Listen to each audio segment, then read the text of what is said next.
Hello, hello, hello. Hope everyone's having a fun-filled day. And for the second article, for the second video, let's just say it's not looking good for the Biden administration, the DOJ, or the FBI, because a lawyer that voted against Trump twice, just said something on TV that they probably don't want people to know. But before we get that started, before I get into showing you the videos, let's get this started like we normally do. People are always asking me, why am I so angry? The reason is because the country that I love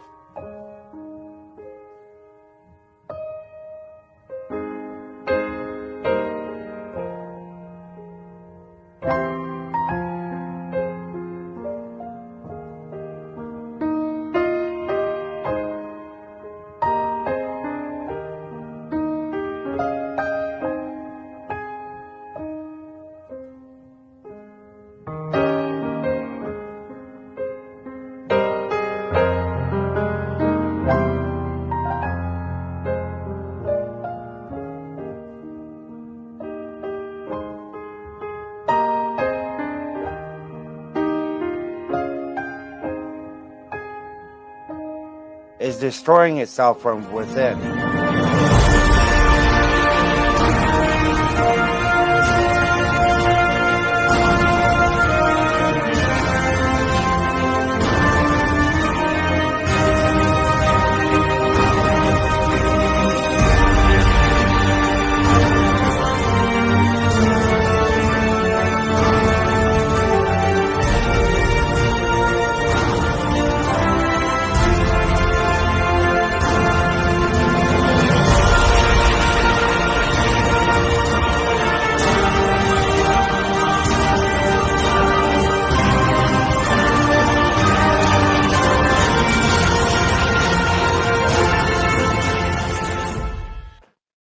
That's why I am.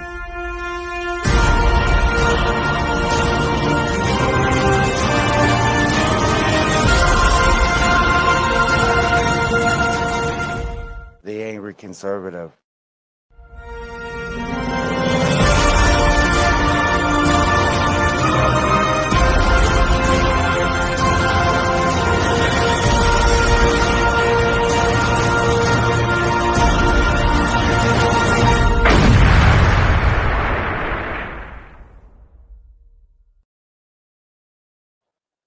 Hello, hello, hello. Hope everyone's having a fun-filled day. And this is gonna be on my backup channel, my backup news and views channel. But it seems like things ain't going right for the DOJ, the FBI, or Biden, because a liberal Alan Dershowitz, who has come out on record saying he voted against Trump twice, just said something that the liberal media might not like. So here we go. Let's listen to the man. Thank you. All right, let's get back over to Professor Dershowitz now for more comments from him. I don't know if you had a chance, Professor Dershowitz, to hear some of what Dick Morris had to say there. Would like to get your insight.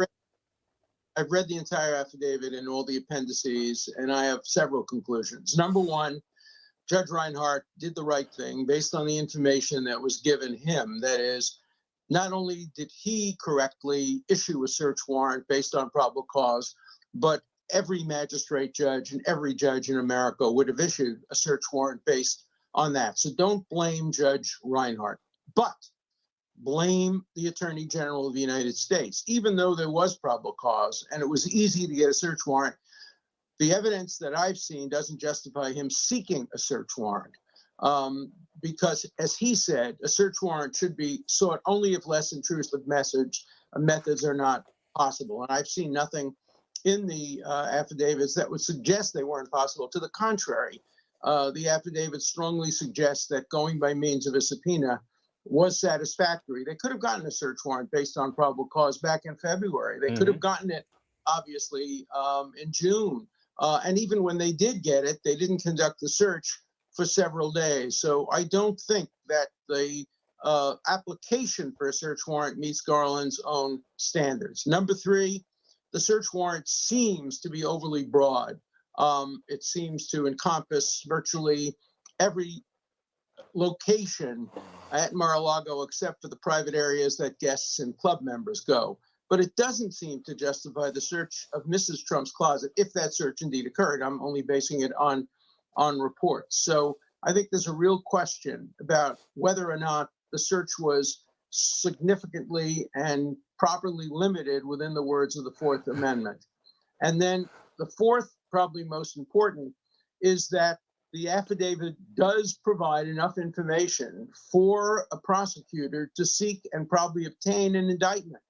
But it's, again, very easy to get an indictment, as a judge in New York once said. Let's focus in on that a little bit, because I want you to repeat that, because I think that's important. You believe there's enough information here in the affidavit that you expect an indictment to come soon? No, I don't expect an indictment. Okay. I'm saying enough to get an indictment because, as a judge in New York once said, a grand jury will sandwich, yes. Prosecutor wants it to do so. That's why prosecutorial discretion is so important. I do not think that Garland should seek an indictment in this case based on what's in the affidavit. It doesn't seem to meet the two standards that are necessary to meet for a person who may be running for president against the incumbent who the Attorney General was appointed by. And those two standards are the Nixon standard and the Hillary Clinton standard. The Nixon standard is overwhelming evidence of a serious crime so substantial that even members of the former president's own party would justify the indictment. And the second is the standard that was used not to indict Hillary Clinton, although there was probably enough evidence technically to get an indictment against her as well. And those two standards have to be met, and I think Garland will seek to see whether those standards are met. Based on the unredacted portions, that those standards have not been met. They may be met based on the redacted portions. I don't know. Now, it's been 20 days since the raid on Mar-a-Lago. One would think that's, a substantial amount of time for investigators to go through these documents. What do you see as the next step in this process, Professor Dershowitz? First of all, there's an interesting thing in the affidavit. It says that anything that looks like it might be lawyer-client privileged should not be gone through by the prosecutors involved in the case. They should be handled differently by a privileged team. So we don't know how that was handled. All we know is what the affidavit said about that. The next step, I think, will probably be negotiations between the president's legal team and the Justice Department. The president has not yet been declared a target. And usually that's the first step. If you're going to indict somebody, you declare that person to be a target. Right now, he's a subject or a witness, but he's not a target, even though he was the subject of a very intrusive search warrant. So we have to wait and see. My own prediction, and I predicted this one correctly last night, I predicted there would not be a stay. I predicted that there would be significant redactions, but there would also be significant material provided. I think one of the worries is that since the government made the decision what to redact, it may have cherry-picked and picked material not to redact, which is very harmful to Trump, and only allowed material to be redacted that might be positive for Trump. Reinhold did not evaluate the affidavit with that in mind, and so only the public can do that once we get the full unredacted affidavit, which we will, but not for a while. All right, let's play a game and pretend I'm President Trump and you're my attorney. And based on what we've learned today, what is your advice for me at this point? I would say, in general, this has not been bad news for you. It doesn't have any smoking guns. There was not a lot that we didn't already know. And there doesn't seem to be a justification for the Attorney General seeking the search warrant, but it's not over. And by the way, I think that the defense should be given the unredacted material with only the names of vulnerable informer witnesses being redacted. So I think there are three standards: what the public gets, what the defense attorneys get and what nobody gets. So I'd be aggressively seeking more information and be sending my lawyers to negotiate and try to see where the Justice Department is at the moment. If he were to get a target letter, that would change everything. Now, I also want to talk, going back to the timeline. Dick Morris mentioned the 90 days in this rule. I don't know if it's a written rule or not, but it's really kind of a respected policy that you don't interfere 90 days before an election. You don't want to make the DOJ look overly politicized. But doesn't that just blow this out of the water? I mean, the raid came 90 days before the midterm elections, but we're going to have this, the rest of the legal process play out between now and who knows when. Look, Hillary Clinton may have lost the presidency because that rule was violated, obviously, by Comey's announcements just on the eve of the election. So it's certainly not a rule. I think it's a good practice not to do that. But remember, too, that it was former President Trump who sought the public release of the document, not the government. So obviously, you can ask that question about the search itself, but not about the release of the affidavit, because that was sought by the person whose house was raided. And I do have one more question for you, too. You talked about the negotiations that might likely play out now and how likely the DOJ left certain information unredacted that they want to use to kind of shade this in their favor. In those negotiations, does President Trump's attorneys say, we want this particular passage unredacted because for reason X, Y, or Z? Does that happen in these negotiations? It does, and it's very hard to seek unredactation of something that's redacted because you don't know what's in it.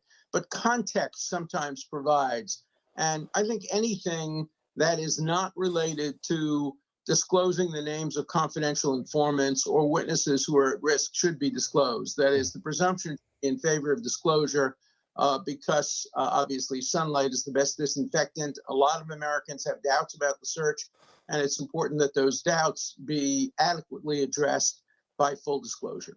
And, again, I think this might be the final question I have for you, but doesn't Merrick Garland now owe us an explanation based on what we've learned so far? And the longer he waits to get out in front of the cameras, the worse this is for the DOJ and the FBI. I don't think he's going to get out in front of the cameras. I think he said what he is going to say, and I agree with you. I think he does owe the American people an obligation because the big question hasn't been answered. Why did you seek a search warrant? Yeah, you can get it, but why did you seek it when you said your own standards are to avoid searches when subpoenas or other less intrusive mechanisms can be used? That's the answer that we don't yet have, and it's not provided in the portions of the affidavit that I read. And why did it have to happen on August 8th specifically? The other part of that question, very important. Great to see you, Professor Dershowitz. Thanks so much. Great to have you with us. Thank you. Always. So you heard Professor Dershowitz. Now, for those that think he is a Trump supporter, here you go. Because I know most of you will not believe this, but